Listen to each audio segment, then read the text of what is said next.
1 জুনৰ পৰা সলনি হ'ব এই 5টা নিয়ম নাজানিলে আপুনি পৰিব ভয়ংকৰ বিপদত বেংক গ্ৰাহকৰ লগতে সলনি হ'ব আন 7টাকৈ নিয়ম কি নিয়ম সলনি হ'ব জানিবলৈ ভিডিঅটো শেয়াৰ কৰি সম্পূৰ্ণ কেছাক হয় আপুনি ঠিকই শুনিব পাইছে 1 জুনৰ পৰা সলনি হ'ব বহু নিয়ম LPG EPFO credit card FD আৰু কি চাক সবিখে পৰিৱৰ্তনৰ দিন আৰু 1 জুনৰ পৰা হ'বলগীয়া পৰিৱৰ্তনবোৰৰ ফলত পোনপটীয়া প্ৰভাৱ পৰিব সাধাৰণ জনতাৰ পকেটত এলপিজি গেছ সিলিণ্ডাৰৰ পৰা ক্ৰেডিট কাৰ্ডৰ দৰে বহু নিয়মেৰে পৰিৱৰ্তন হ'ব পাৰে চাওয়া হওক 1 জুনৰ পৰা কি ডাঙৰ পৰিৱৰ্তন আহিব পাৰে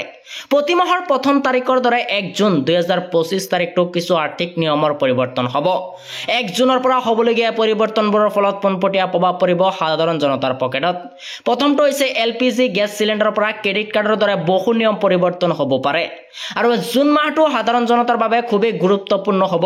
আসলতে 1 জুনৰ পৰা এনে কিছুমান পৰিৱৰ্তন ঘটিব যাৰ পোনপটীয়া প্ৰভাৱ সকলোৰে পকেটত পৰিবলৈ বাধ্য হ'ব আৰু এলপিজি গেছৰ দামৰ পৰা আৰম্ভ কৰি এফডি সুদৰ হাৰলৈকে 1 জুনৰ পৰা বহু গুৰুত্বপূৰ্ণ আৰু ডাঙৰ পৰিৱৰ্তন হ'ব তেন্তে জানিল হওক 1 জুনৰ পৰা কি পৰিৱৰ্তন হ'ব 1 নম্বৰতে আছে ইপিএফ নিয়ম জুন মাহত ইপিএফঅৰ সৈতে জড়িত কৰ্মচাৰীসকলে ডাঙৰ সকাহ পাব পাৰে চৰকাৰে ইপিএফৰ নতুন সংস্কৰণ 3.0 আৰম্ভ কৰিব যাৰ ফলত পিএফ উলিয়া তথ্য আপডেট কৰা আৰু ক্লেম কৰাটো সহজ হৈ পৰিব ইয়াৰ আওতাত এটিএমৰ দৰে কাৰ্ডৰ জৰিয়তে টকা উলিয়াব পাৰিব দ্বিতীয় নম্বৰতে আছে ক্ৰেডিট কাৰ্ডৰ নিয়ম 1 জুনৰ পৰা ক্ৰেডিট কাৰ্ড ব্যৱহাৰ কৰাৰ বাবে বহু গুৰুত্বপূৰ্ণ পৰিৱৰ্তন কাৰ্যকৰী কৰা হ'ব অটো ডেবিট ব্যৰ্থতাৰ বাবে 2% জৰিমনা ইউটিলিটি বিল আৰু ইন্ধনৰ খৰচৰ ওপৰত অতিৰিক্ত চাৰ্জ আন্তৰ্জাতিক লেনদেনৰ ওপৰত অতিৰিক্ত চাৰ্জ আৰু ৰিৱাৰ্ড পইণ্ট সিস্টেমত হ্ৰাস হ'ব পাৰে তাৰ পিছৰ নম্বৰ নিয়মটো হৈছে যে এটিএমৰ পৰা টকা উলিয়াৰ বাবদ নতুন চাৰ্জ 1 জুনৰ পৰা এটিএম লেনদেনৰ নিয়মৰ কিছু পৰিৱৰ্তন হ'ব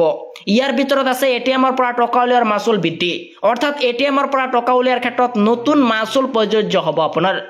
আৰু তাৰ পিছৰ নম্বৰ নিয়মটো হৈছে যে ৰন্ধন গেছ প্ৰতি মাহৰ 1 তাৰিখে এলপিজি সিলিণ্ডাৰৰ দামৰ পৰিৱৰ্তন হয় এনে পৰিস্থিতিত এইবাৰো 1 জুনত গেছ সিলিণ্ডাৰৰ দাম পৰিৱৰ্তন হ'ব পাৰে এলপিজি সিলিণ্ডাৰৰ দাম পৰিৱৰ্তনৰ ফলত সাধাৰণ মানুহৰ পকেটত পোনপটীয়া প্ৰভাৱ পৰিব তাৰ পিছৰ নম্বৰ নিয়মটো হৈছে যে ফিক্সড ডিপোজিটৰ সুদৰ পৰিৱৰ্তন 1 জুনৰ পৰা এফডি সুদৰ হাৰ হ্ৰাস